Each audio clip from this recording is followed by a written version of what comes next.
Friends, birthday cake என்னோடய ஃப்ரெண்டோட பொண்ணுக்கு பர்த்டேன்னு கேக் பண்ணேன் இல்லையா? ஸோ அதை வந்து டெலிவரி பண்ணுறதுக்கு முன்னே வெயிட்டெல்லாம் செக் பண்ணேன். அவங்க சொன்ன வெயிட்லேருந்து கூடவே இருந்துச்சு. அதுவே ரொம்ப சந்தோஷமாக இருந்துச்சு. பேக்லாம் பண்ணி அங்கே கொண்டு போயாச்சு. அங்கே வந்து கொஞ்சம் டெக்கரேஷன்லாம் பண்ணியிருந்தாங்களா, ஸோ அங்கே போய் முதல்ல கேக்கெல்லாம் எடுத்து வச்சு பசங்கள்லாம் டச் பண்ணாமல் இருக்கணுங்கிறதுக்காக சேஃபாக கொண்டு வச்சாச்சு. அதுவே ரொம்ப சந்தோஷம். அப்புறம் கேக் கட்டிங்லாம் ஸ்டார்ட் பண்ணாங்க.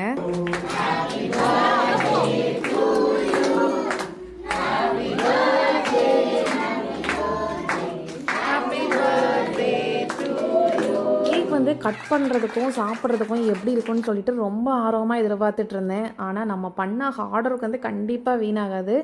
ஏன்னா மேலே பண்ண ஸ்ட்ராபெரி ஃபில்லிங்கும் அதுக்கப்புறம் கீழே பண்ண கேரமல் ஃபில்லிங்கும் வேறு லெவலில் இருந்துச்சு. கேக்கு சாப்பிட்டு எல்லாரும் புகழ்ந்து தள்ளிட்டாங்க.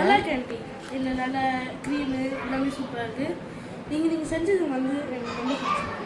அதனால் நான் இனிமேல் உங்கள் கேக் வந்து ரொம்ப சூப்பராக இருக்குது. இனிமேல் உங்களுக்கு கேக் நான் இனிமேல் வாங்குவேன். தேங்க்யூ.